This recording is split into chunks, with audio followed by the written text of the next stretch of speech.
Society. We are on to week 112 of World War II, October 17th, 1941. Panic in Moscow. Panic at the disco. The Germans are here. Well, that's not fun. Let's dive in. Stop panicking. Shh, stop panicking. Calm down. Do you see any Germans? Yes. Right, then take it easy. See one right there. Go play in the mud or something. Yeah? Go play in the mud. There have been serious political machinations and intrigues within the Japanese high command all year, as factions vie for war and for peace. And this week, the Japanese government falls. Huh?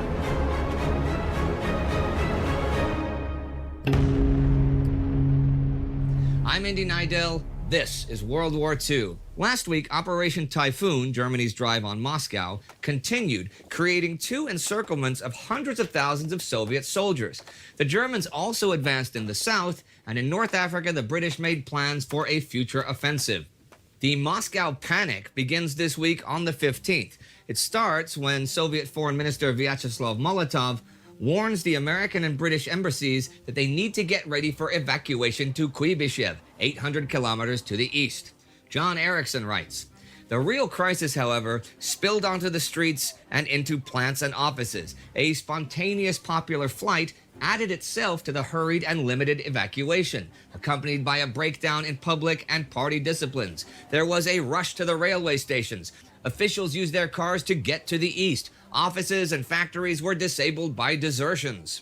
They mine the railway tracks and the bridges, and orders are issued to blow everything at the first sign of the enemy." Kaboom. But in spite of this, Georgy Zhukov has mobilized the city, and for the past week, 250,000 Muscovites, nearly 200,000 of them women, have been building defenses and digging anti-tank ditches, and many continue to... I'm assuming it's because all the men are fighting. I'm assuming. do so, panic or no panic. But how justified is that panic?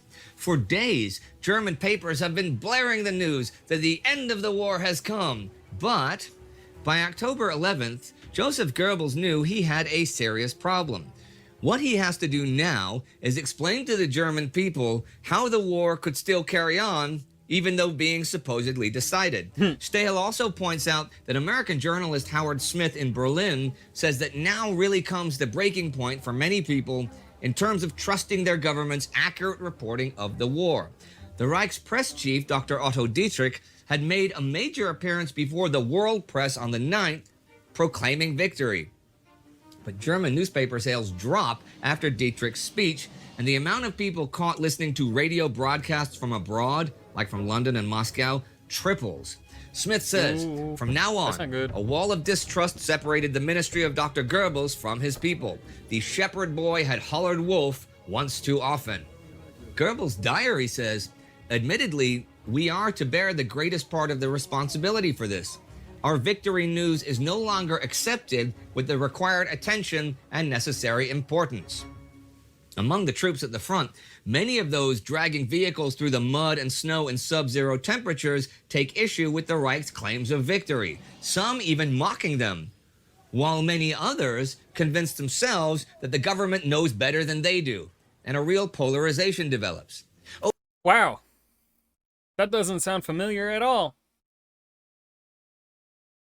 I hate how similarly things are rhyming with the current situation. oh yes, snow and ice. Right. October 14th, the temperature in the central battle zone drops to below freezing. The 15th, an SS regimental diary records... Like, how can things be so fucking obvious, yet there are still so many fucking people that are so fucking stupid that they believe it? That they... records 10 inches of snow. Throughout the Eastern Front, a mixture of melting snow flurries and heavy rains had created a thick, glutinous mud which slowed down and could even halt the advance of the German tanks. It was a mud which the Soviet T-34 tanks, with their wider tread, were better designed to overcome. The 16th, a pilot arrives in Rastenburg with the news that 6 inches of snow cover the whole Russian country. 6 inches? It's like massive, dude. That's like You can't even see my bottom hand because that's how much it is. That's a lot of inches. It's like a lot.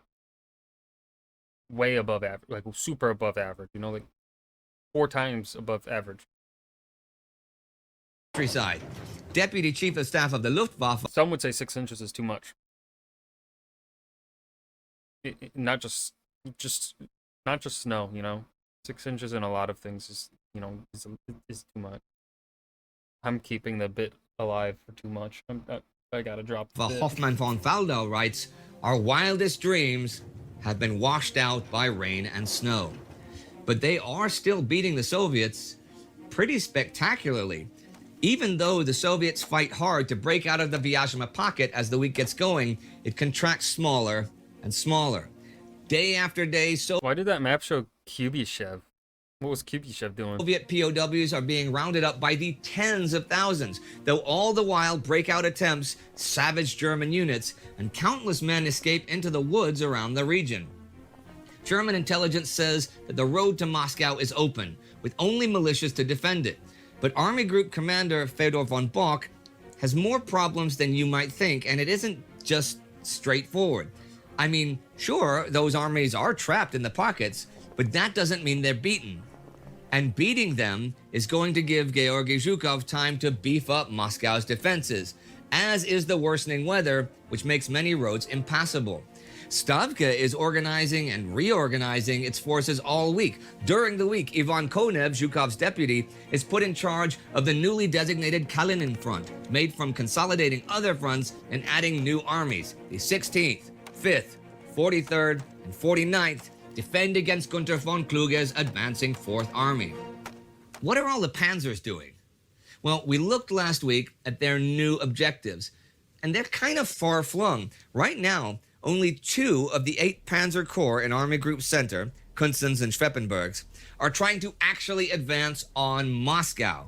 And since they are road-bound, since supplies cannot reach them when they go cross-country, they can't use superior numbers for flanking attacks. And small Soviet battle groups with armor and artillery on just the roads, meeting them head-on, can seriously delay them. This is even more devastating when the Soviets send the T-34s, which handle the weather and terrain better than the German tanks, around the flanks to hit them from behind. While Kunsten and Schweppenberg made some progress in the second week of October, their forces were clearly inadequate to crack the Moscow defensive perimeter, let alone encircle the Soviet capital. As Army Group Center's bulk wallowed in the mud and struggled to maintain itself in the absence of supplies, a general advance could not be conducted, and certainly not rapidly. This was precisely what Zhukov needed. And German High Command insists on other Panzer spearheads heading towards distant flanks. Kempf's Panzer Corps even has different orders from Guderian and OKH. But it doesn't matter, because as its diary notes the 12th, the divisions are all completely fixed in the mud. That day, they are hit hard by a Soviet counterattack, and a lot of their vehicles really are just sitting ducks. At the other end of the operation, Reinhardt's Panzer Corps has been sent towards Kalinin, and they have orders to save fuel by leaving all vehicles not essential for active combat behind and siphoning all of their fuel. They reach Zubtsov the 11th. On the 12th, Kruger's 1st Panzer Division takes Staritsa, 45 kilometers to the northeast. I'm sensing another encirclement incoming. He continues to Kalinin that night, with the bizarre result that German tanks advance right through the middle of fleeing Red Army troops. Heinz Faustin recalls, we dashed on through scenes of total disorder. Red Army commanders swore at us from their vehicles, believing we were Russians fleeing from the front. Enemy vehicles cut into our column, joined us for a while, and then, realizing our identity, swerved off again. Still, Kruger rolls into Kalinin the morning of the 3rd. Hold the fuck up. So, the Russians see this. This pretty much detached. Did I get it? I don't know if I got the bug. They let me understand here. This detached group of German tanks who probably are not that numerous, and they don't do anything. They actually then run away. Which, okay, I can understand some of the chaos here, but like to a degree, it goes into just sheer unbelievability. Like what? 14th. On the 14th, Bach announces the Battle of Vyazma is over. It has not achieved, as the other battles have also failed to achieve, a knockout blow or the collapse of Soviet resistance. It is a truly impressive feat, though. The Soviets had 1.25 million men, more or less, on October 2nd in 3 fronts on the approaches to Moscow.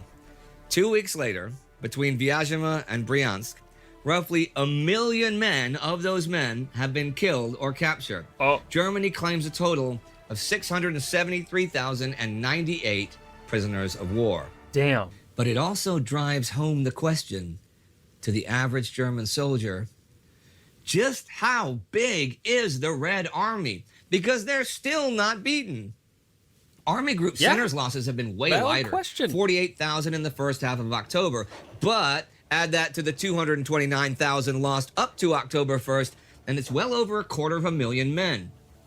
They only got replacements for a bit more than half that, and the reserves of the replacement army have now run dry. And the spectacular scale of the German victory of the Twin Battles is already beginning to be transformed in Soviet eyes, much as Dunkirk was last year for the British.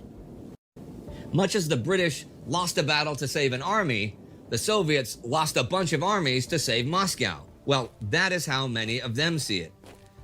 Is that far-fetched? Is Vyazma a great German victory, or is it the first bulwark of defending Moscow? Well, either way... I mean, I think it can be both. I don't think that necessarily...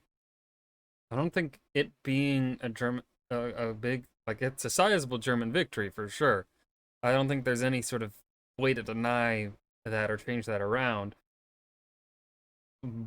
But I think also calling it the first bulwark of the defense of Moscow wouldn't be wrong.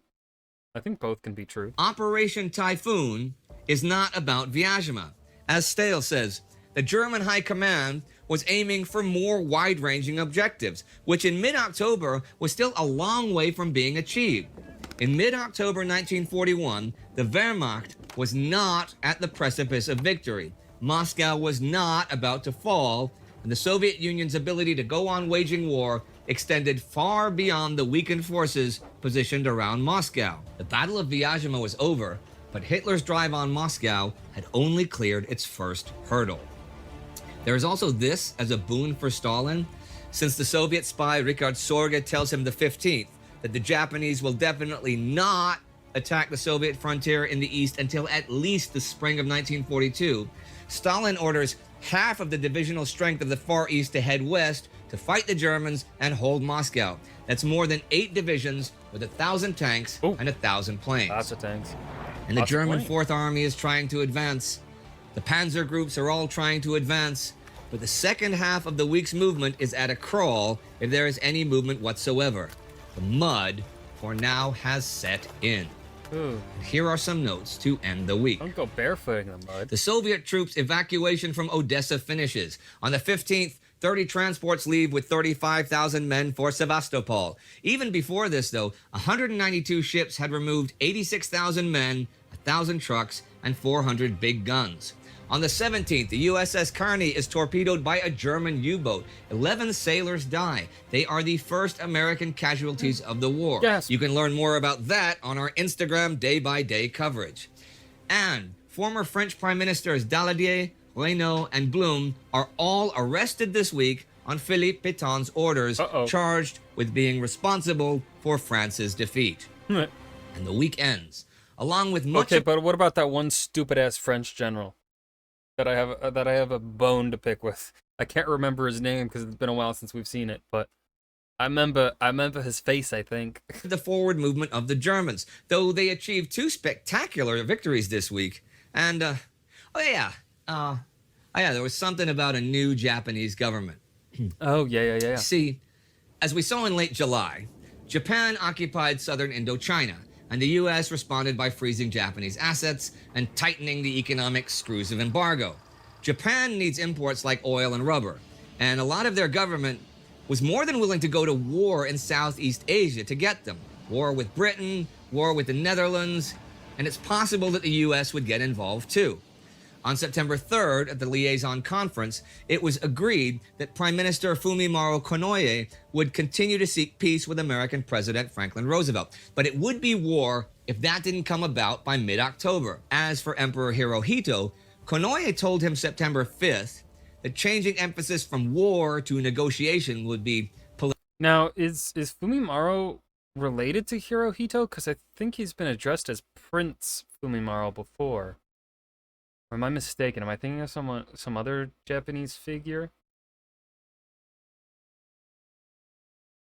They kind of have a similar nose. That's, like, I'm trying to see if they really look alike, and they kind of don't. Like, the eyes aren't the same, the eyebrows aren't the same. Hairline's about the same. The noses are sort of similar. Ears aren't the same. Politically impossible. The next day, Hirohito approved the cabinet's war decision at an imperial conference after assurances that war was only a backup plan in case of diplomatic failure. The cabinet at that time was working hard to make that failure a reality. Well, that's one version. Germany in the Second World War says that Hirohito got involved in the debate the 5th and summoned all the military leaders. General Sugiyama, Army Chief of Staff, said a Pacific War with the United States would last no more than 3 months. Hirohito was skeptical since Sugiyama, as Army Minister in 1937, had said the China incident would be over in a month, and it was now a 4-year war with Why is that man still employed? Hirohito, I'd fire him. no end in sight. Admiral Nagano, Navy Chief of Staff, then compared Japan to a very sick person who would die without surgery but could survive through a dangerous operation. Both of them did, however, tell the emperor that they favored a diplomatic solution. This was a lie. On September 25th, at the Liaison Conference, Army Minister Hideki Tojo tried to get the cabinet to commit to the date of October 15th for war in Southeast Asia. Konoye considered resignation after this meeting, but did not go through with it. Konoye had proposed a summit with Roosevelt already in August, as we saw, but it had been so far rejected, mainly because FDR thought any agreements Konoye made, he would be unable to force the Imperial Japanese Army and Imperial Japanese Navy to keep. On October 2nd, American Secretary of State Cordell Hull said the precondition for any summit was Japan showing they would pull troops out of Indochina and China. Konoye met with Tojo twice soon after to try to convince him of a troop withdrawal, but this failed. This week on the 12th, Konoye meets with Tojo, Foreign Minister Toyoda, and Navy Minister Oikawa in what will be called the Tekigaiso Conference. Konoye says straight out he does not have confidence in a war and will not lead it. He still does not take the lead, though, in demanding that war be taken away as an option. Toyoda declares that the September Imperial Conference was a mistake. And if they agree on that, then war is off the table. But Tojo says an imperial resolution cannot be violated, and Hirohito had made such a resolution. On the 14th, Konoye meets Tojo once again to try to convince him to not go to war and to consider withdrawing troops from Indochina. Tojo says any troop withdrawals are out of the question. A cabinet meeting follows, where Tojo takes the stage, saying the imperial decision was thoroughly debated before being taken. The imperial edict had said negotiations must bear fruit by early October. They had not done so, and hundreds of thousands of troops are now heading south. So what's the problem? After the meeting, Tojo goes to the keeper of the Privy Seal to push for Konoye's resignation. That evening, Tojo sends Konoye a message through Teiichi Suzuki asking him to resign, and saying if he does, then Tojo will endorse Prince Higashikuni as next prime minister. Now, Suzuki's the head of the cabinet planning board, and he tells Konoye that Tojo thinks the whole cabinet must resign and take the blame for wrongfully calling for the imperial edict, and that only someone with Higashikuni's imperial background can void it, okay? The I'm confused. 15th, Konoye recommends Higashikuni for prime minister to Emperor Hirohito, and on the 16th, Konoye resigns. On October 18th, 1941, tomorrow, Emperor Hirohito appoints as Prime Minister of Japan General Tojo Hideki. Oh. Uh-oh. And that was week 112 of World War II, October 17th, 1941. Panic in Moscow, the Germans are here. Things are spicing up a little bit, I think. I think we're getting into a bit of a spicier period here after an extended period of kind of just boring stuff of just things happening but nothing really to talk about. But now we're getting into some meaty things. So, yeah, on to the next one. Woo!